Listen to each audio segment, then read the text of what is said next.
Hello friends, সকলকে smart Bengali গল্প গ্রন্থে স্বাগতম। আজ আমরা আলোচনা করব বাংলা সাহিত্যের একজন বিখ্যাত লেখক ত্রৈলোক্যনাথ মুখোপাধ্যায়ের রচিত কঙ্কাবতী গল্পটি। ত্রৈলোক্যনাথ মুখোপাধ্যায় 1847 সালে জন্মগ্রহণ করে 1919 সালে মারা যান। তার রচিত কয়েকটি উল্লেখযোগ্য গ্রন্থ হল কঙ্কাবতী, ডমরু চরিত্র, ফোকলা দিগম্বর, মুক্তমালা। তারই কলমে রচিত কঙ্কাবতী গল্পটি আমরা আলোচনা করব। আলোচনা শুরু করার আগে সবার কাছে অনুরোধ, যদি আমাদের গল্পগুলো ভালো লাগে তো চ্যানেলটিকে সাবস্ক্রাইব করে রাখবে। তাহলে চলো আমরা আজ শুরু করব কঙ্কাবতী, ত্রৈলোক্যনাথ মুখোপাধ্যায়। বন জঙ্গল গিরি গুহা অতিক্রম করিয়া উন্মাদিনীর ন্যায় কঙ্কাবতী চলিলেন। কত পথ যাইলেন, কত দূর চলিয়া গেলেন, কিন্তু গ্রাম দেখিতে পাইলেন না। রাত্রি প্রভাত হইল, সূর্য উদয় হইলেন, দিন বাড়িতে লাগিল, তবুও জনমানবের সহিত তাহার সাক্ষাৎ হইল না। কি করি, কোন দিকে যাই, কাহাকে জিজ্ঞাসা করি, কঙ্কাবতী এইরূপ চিন্তা করিতেছেন। এমন সময় সম্মুখে একটি ব্যাঙকে দেখিতে পাইলেন। ব্যাঙের অপূর্ব মূর্তি। সেই অপূর্ব মূর্তি দেখিয়া কঙ্কাবতী বিস্মিত হইলেন। ব্যাঙের মাথায় হ্যাট, গায়ে কোট, কোমরে পেন্টুল, ব্যাঙ সাহেব পোশাক পরিয়াছেন। ব্যাঙকে আর চেনা যায় না, রংটি কেবল ব্যাঙের মতনই আছে। সাবান মাখিয়াও রংটি সাহেবের মতো হয় নাই, আর পায়ে জুতো এখনো কেনা হয় নাই। ইহার পর তখন কিনিয়া পরিবেন। আপাতত সাহেব সাজিয়া দু পকেটে হাত রাখিয়া সদর্পে ব্যাঙ চলিয়া যাইতেছেন। এই অপূর্ব মূর্তি দেখিয়া এই ঘোর দুঃখের সময়ও কঙ্কাবতীর মুখে ঈষৎ একটু হাসি দেখা দিল। কঙ্কাবতী মনে করিলেন, ইহাকে আমি পথ জিজ্ঞাসা করি। কঙ্কাবতী জিজ্ঞাসা করিলেন, ব্যাঙ মহাশয়, গ্রাম কোন দিকে? কোন দিক দিয়া যাইলে লোকালয় পৌঁছিব? ব্যাঙ উত্তর করিলেন, হিট মিট ফ্যাট। কঙ্কাবতী বলিলেন, ব্যাঙ মহাশয়, আপনি কি বলিলেন? তা আমি বুঝিতে পারিলাম না। ভালো করিয়া বলুন। আমি জিজ্ঞাসা করিতেছি, কোন দিক দিয়া যাইলে গ্রামে গিয়া উপস্থিত হইতে পারা যায়? ব্যাঙ বলিলেন, হিস ফিস ড্যাম। কঙ্কাবতী বলিলেন, ব্যাঙ মহাশয়, আমি দেখিতেছি আপনি ইংরেজি কথা কহিতেছেন। আমি ইংরেজি পড়ি নাই। আপনি কি বলিতেছেন তাহা আমি বুঝিতে পারিতেছি না। অনুগ্রহ করিয়া যদি বাংলা করিয়া বলেন, তা হইলে আমি বুঝিতে পারি। ব্যাঙ এদিক ওদিক চাহিয়া দেখিলেন যে কেহ কোথাও নাই। কারণ লোকে যদি শুনে যে তিনি বাংলা কথা কহিয়াছেন, তা হইলে তাহার জাতি যাইবে, সকলে তাহাকে নেটিভ মনে করিবে। যখন দেখিলেন কেহ কোথাও নাই, তখন বাংলা কথা বলিতে তাহার সাহস হইল। কঙ্কাবতীর দিকে কোপ দৃষ্টিতে চাহিয়া অতিশয় ক্রুদ্ধভাবে ব্যাঙ বলিলেন, কোথাকার ছুরি রে তুই? গেল যা, দেখিতেছিস আমি সাহেব, তবু বলে ব্যাঙ মশাই, ব্যাঙ মশাই। কেন, সাহেব বলিতে তোর কি হয়? কঙ্কাবতী বলিলেন, ব্যাঙ সাহেব, আমার অপরাধ হইয়াছে, আমাকে ক্ষমা করুন। এক্ষণে গ্রাম যাইব কোন দিক দিয়া, অনুগ্রহ করিয়া আমাকে বলিয়া দিন। এই কথা শুনিয়া ব্যাঙ আরো জ্বলিয়া উঠিলেন। আরো ক্রোধান্য বিশিষ্ট হইয়া বলিলেন, মোলা যা, হতভাগা ছুরির রকম দেখো। মানা করিলেও শুনে না, কথা গ্রাহ্য হয় না, কেবল বলিবে ব্যাং ব্যাং ব্যাং। কেন, আমার নাম ধরিয়া ডাকিতে কি মুখে ব্যথা হয় নাকি? আমার নাম মিস্টার গামিস। কঙ্কাবতী বলিলেন, মহাশয়, আমার অপরাধ হইয়াছে, না জানিয়া অপরাধ করিয়াছি, আমাকে ক্ষমা করুন। এখনে মিস্টার গামিস, আমি লোকালয়ে যাইব কোন দিক দিয়া তা আমাকে বলিয়া দিন।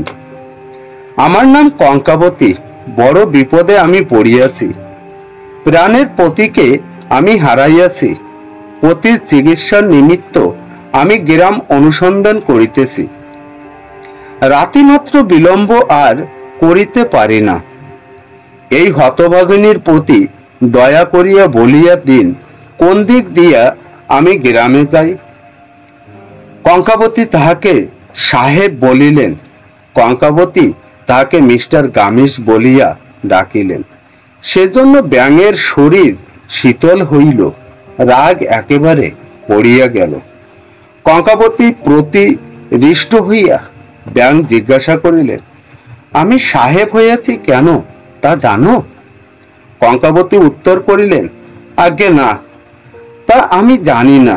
মহাশয়, গ্রামে কোন দিক দিয়া যাইতে হয়? গ্রাম এখান হইতে কত দূর? ব্যাঙ বলিলেন, দেখো লঙ্কাবতী, তোমার নাম লঙ্কাবতী বলিলে বুঝি? দেখো লঙ্কাবতী, একদিন আমি এই বনের ভিতর বসিয়াছিলাম, হাতি সেই পথ দিয়া আসিতেছিল। আমি মনে করিলাম আমার মান মর্যাদা রাখিয়া অনেক ভয় করিয়া হাতি অবশ্যই পাশ দিয়া যাইবে।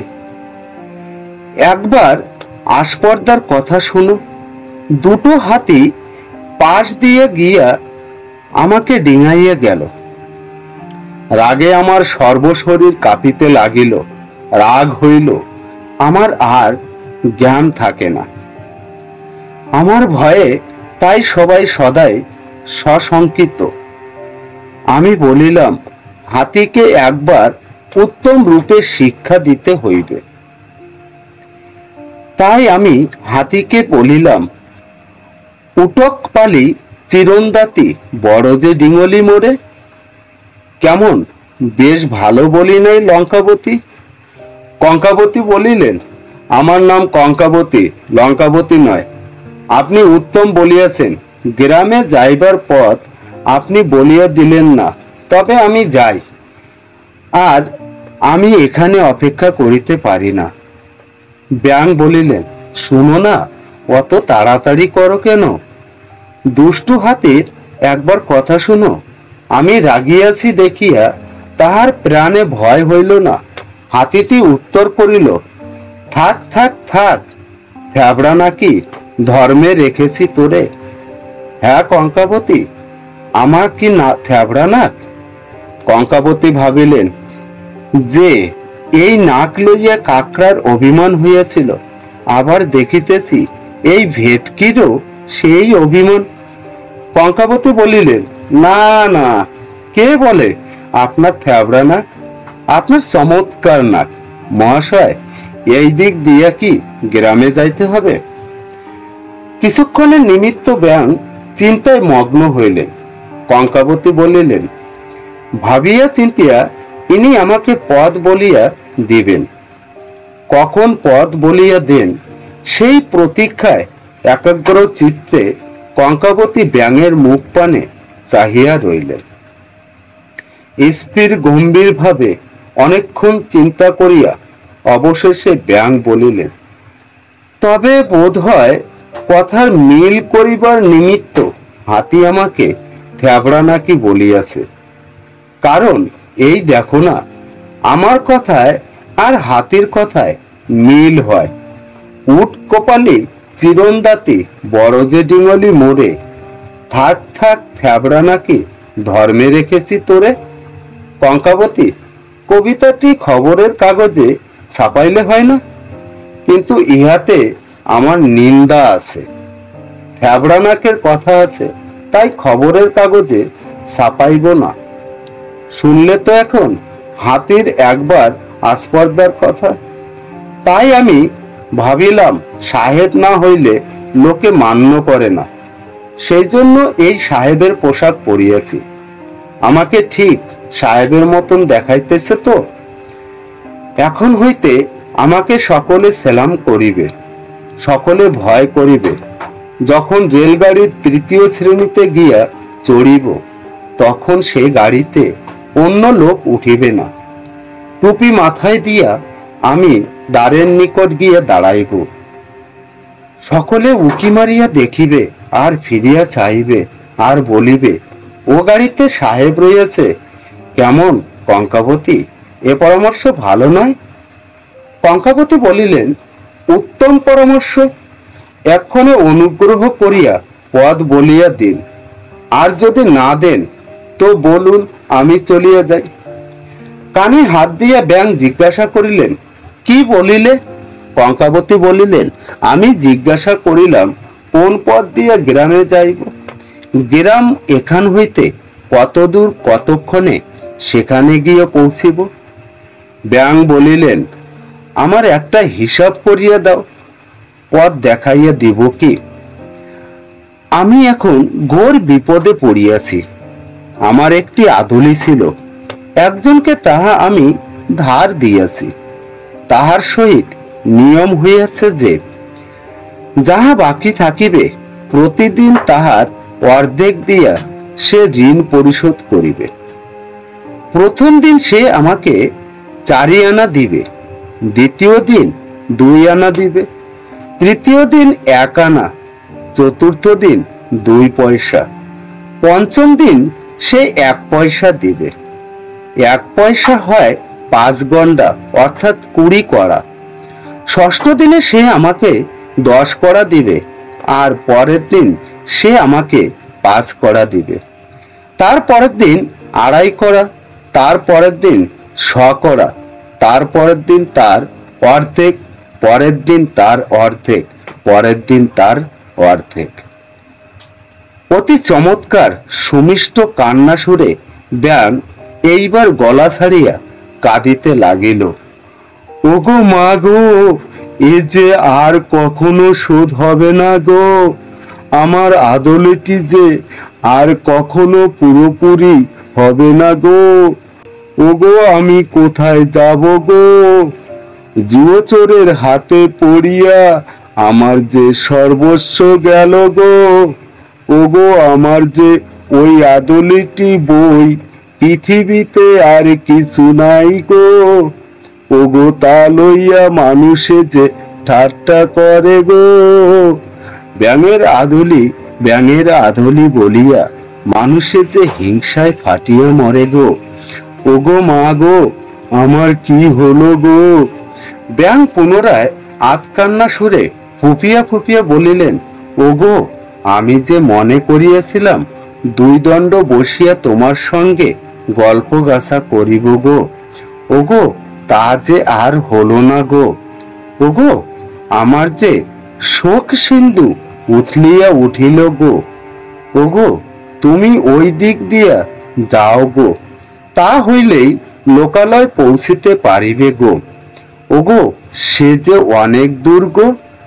ওগো আজ সেখানে যাইতে পারিবে না গো। ওগো তোমরা যে আমাদের মতো লাফাইতে পারো না গো।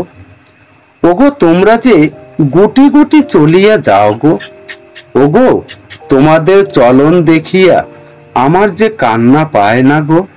ওগো তুমি যে লোক ভালো গো। আমার যে আদলুটি এইবার জন্মের মতন গেল গো। ওগো আমার কি হইল গো। ওগো মা গো। এই ছিল আমাদের আজকের গল্প। গল্প পাঠ যদি ভালো লাগে তো চ্যানেলটিকে সাবস্ক্রাইব করে রাখবে আর বেল আইকন বাটনটি টিপে দেবে। আজ এই পর্যন্ত, দেখা হচ্ছে নেক্সট পরবর্তী গল্পতে।